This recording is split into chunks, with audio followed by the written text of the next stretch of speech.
Shalom teman-teman yang dikasih Tuhan, bertemu kembali dengan saya Kersogo di channel ini. Bagaimana kabar kita semuanya?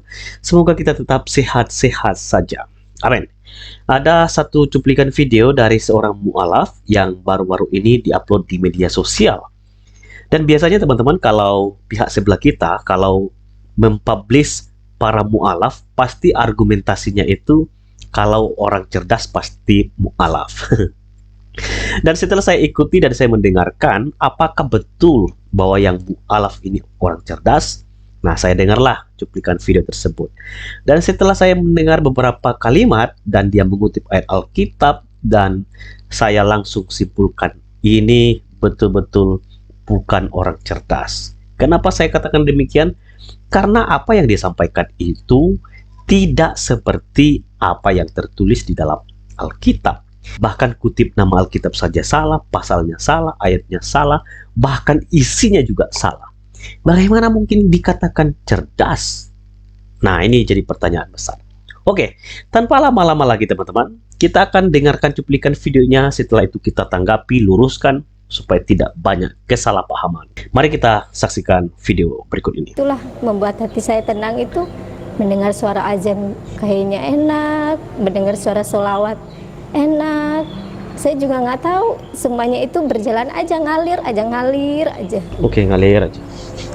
Dan anak saya pun ngelihat saya, mama akhir-akhir ini sering pergi, mama kemana? Waktu itu anak saya SD kelas 5 SD. Oke. Mama kemana? Mama ke masjid, mama mau belajar. Oke. Kok ke masjid? Kan kita Kristen. Kristen belajarnya ke masjid ya? Bukan ke gereja. Mama mau belajar dulu, mama mau cari tahu dulu. Oke. Akhirnya sampai ke telinga orang tua saya bahwa saya ingin masuk Islam. Dan orang tua saya sangat menentang. Bahkan sempat waktu itu mengurung saya di kamar, saya nggak boleh keluar selama 1 bulan. Di situ saya dijijilin Alkitab. Oke. Kamu baca, kamu baca, kamu baca. Pagi, siang, sore, malam, kamu baca, kamu baca, kamu baca. Dan membuat saya tertarik itu, saya turutin, saya baca. Ada satu di situ, Injil Matius, pasal yang ke-21, ayatnya yang ke-7, berbunyi, barang siapa yang berseru kepadaku Tuhan, Tuhan, aku tidak akan membawanya ke dalam kerajaan surga. Tapi barang siapa yang melakukan kehendak Bapakku lah yang ada di surga. Disitulah kata-kata itu membuat saya, kok saya berseru Tuhan, Tuhan, tapi dia nggak bisa membawa saya ke surga. Oke, teman-teman yang dikasih Tuhan, demikianlah cuplikan videonya ya. Masih ada beberapa menit sebetulnya, tapi di sini cukup untuk saya reaction dan saya akan luruskan, tanggapi dari pernyataan mu'alaf ini. Nah, di dalam video lanjutannya teman-teman, nampaknya dia adalah seorang jemaat dari Katolik ya. Tapi kita tidak tahu ini kebenarannya bagaimana. Tetapi kalau saya perhatikan ya, kalau dia betul-betul adalah seorang Kristen, mestinya dia kalau mengutip satu ayat Alkitab, ya cuma nama kitab dan pasal dan ayat, mestinya tidak perlu salah lah. Dan ditambah lagi dengan isinya. Nah, saya bantu ya, sebetulnya maksudnya itu bukan Matius pasal 20 ayat 7, tetapi Matius pasal 7 ayat 21. Nah, saya akan ajak kita bahas satu ayat ini dan ayat-ayat selanjutnya, karena itu tidak bisa dilepaskan dari konteksnya. Oke, seperti apa yang Anda lihat di slide ini teman-teman, bukan setiap orang yang berseru kepadaku, Tuhan, Tuhan, akan masuk ke dalam kerajaan surga, melainkan dia yang melakukan kehendak Bapakku yang di surga. Sebetulnya kalau Anda baca ayat ini jelas sekali, di sini Yesus tidak bicara soal kalau kamu panggil aku Tuhan, Tuhan, aku nggak bisa bawa kamu ke dalam kerajaan surga. Bukan itu. Coba ya, bukan setiap orang yang berseru kepadaku, yang memanggil nama Tuhan, Tuhan. Bukan mereka yang memanggil nama aku yang akan masuk ke dalam kerajaan surga. Tetapi yang melakukan kehendak Bapakku yang di surga. Yesus gambarkan lagi dengan sangat sederhana. Pada hari terakhir, banyak orang akan berseru kepadaku, Tuhan, Tuhan, bukankah kami bernubuat demi namamu? Dan mengusir setan demi namamu? Dan mengadakan banyak mujizat demi namamu? Ayat 23. Pada waktu itulah aku akan berterus terang kepada mereka dan berkata, aku tidak pernah mengenal kamu. Enyahlah daripadaku, kamu sekalian pembuat kejahatan. Jadi kenapa mereka tidak bisa masuk ke dalam kerajaan sorga? Bukan karena mereka manggil nama Tuhan, Tuhan. Bukan karena mereka menyebut Yesus sebagai Tuhan.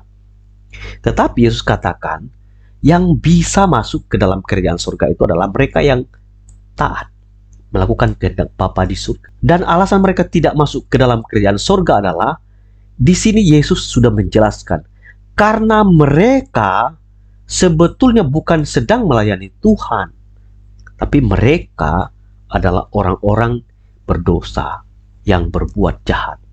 Jadi karena kejahatan, karena dosa mereka itulah, maka mereka tidak bisa masuk ke dalam kerajaan sorga. Jadi jelas ya, di sini Yesus tidak bicara kalau kamu panggil aku Tuhan, Tuhan, aku tidak bisa membawa kamu ke sorga. Bukan itu. Yang bisa masuk ke dalam kerajaan surga adalah mereka yang taat kepada firman Tuhan.